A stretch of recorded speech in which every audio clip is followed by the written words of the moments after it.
第二天，在同一行人道别后，萧炎就同青灵一起离开了花宗。只是行至一片人迹罕至的山脉上空时，他们却被4名6星阶别的斗尊拦住了。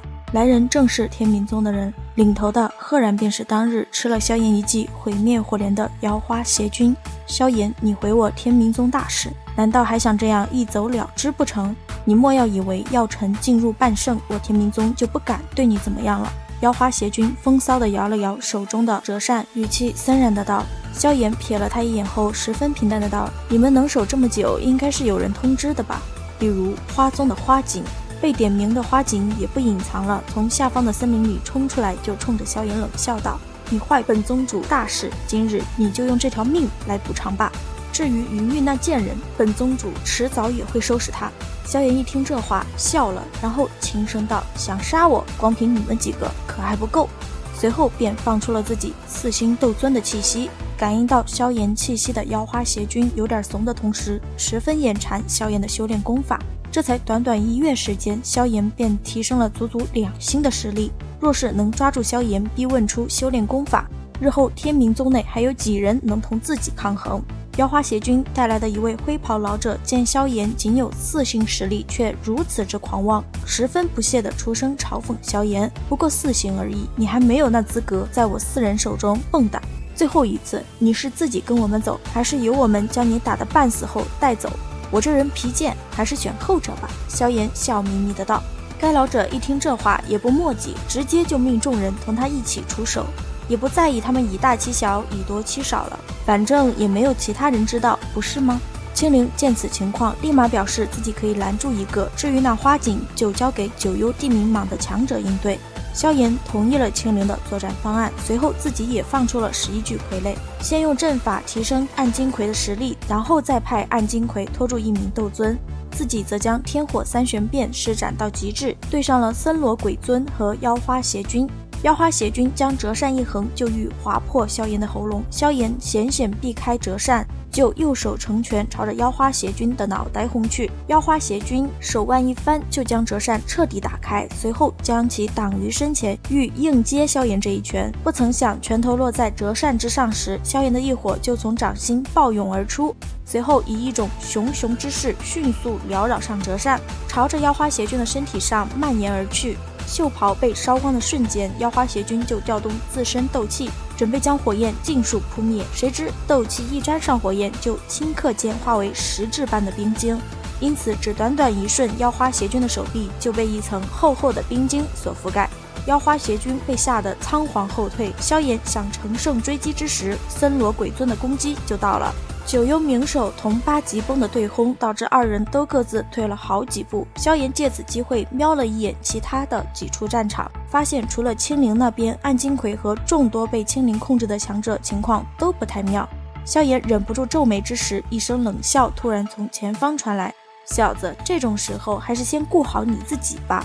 萧炎微微抬头，就见森罗鬼尊与妖花邪君同时朝着自己攻来，一时间天空之上放起了绚丽的烟花。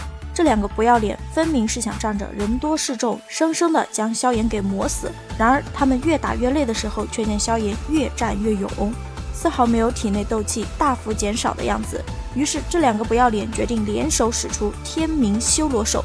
该修罗手是由森罗鬼尊2人的意志所形成的，萧炎若是被击中，后果不堪设想。而萧炎望着那铺天盖地抓来的巨大手掌，丝毫没在怕的。还记得一拳吗？萧炎当初在他手中得到天冥修罗手后，也经常研究学习该功法，今天不就用上了？那2个不要脸见萧炎竟使出了与他们同出一脉的斗技，震惊之余还有些愤怒。不过看着脸色已经有些苍白的萧炎，2人觉得胜利在望了。谁知萧炎接下来的动作彻底打破了他们的美好幻想。眼看着这片天地的能量源源不断地对着萧炎体内暴涌而去，2人都意识到了萧炎拥有天阶功法，那还打个屁呀！看来只能使出最后的底牌了。只见那森罗鬼尊转头就冲着下方仿若死狱般的森林大喝道：若是再不出手的话，这小子可就又得跑了。森罗长老放心，他跑不掉的，因为担心他身上有着药尘给予的空间玉简，所以我先将这里的空间给封锁了。森罗鬼尊的喝声刚刚落下，一道淡笑声也随之响起。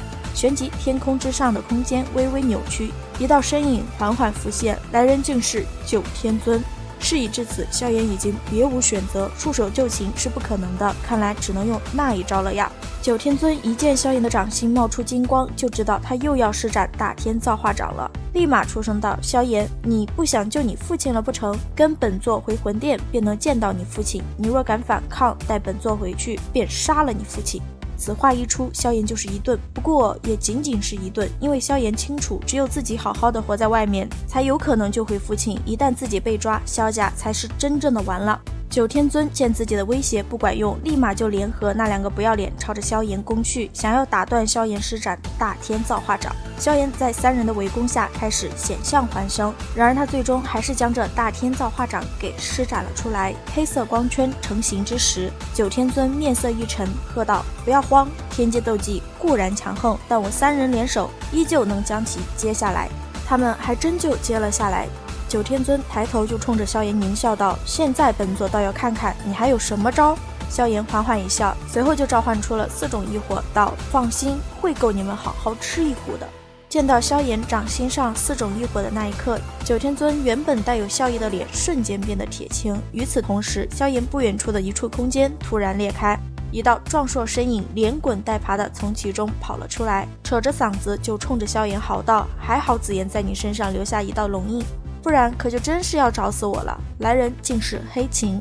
从黑琴口中得知紫妍现在需要自己帮助时，萧炎当即就表示解决了这里的麻烦就走。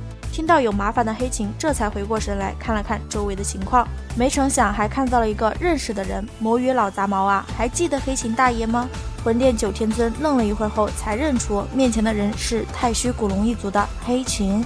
这下事情变得棘手了，因为老杂毛魔语很清楚自己干不过黑琴，但那森罗鬼尊二人不知道呀。眼看到萧炎逐渐落入下风，他们怎么甘心让他再度逃跑？当下那森罗鬼尊便是一抱拳，沉声道：这位朋友，老夫天明宗长老森罗鬼尊，这萧炎是我天明宗所要抓捕的对象，还望朋友不要插手。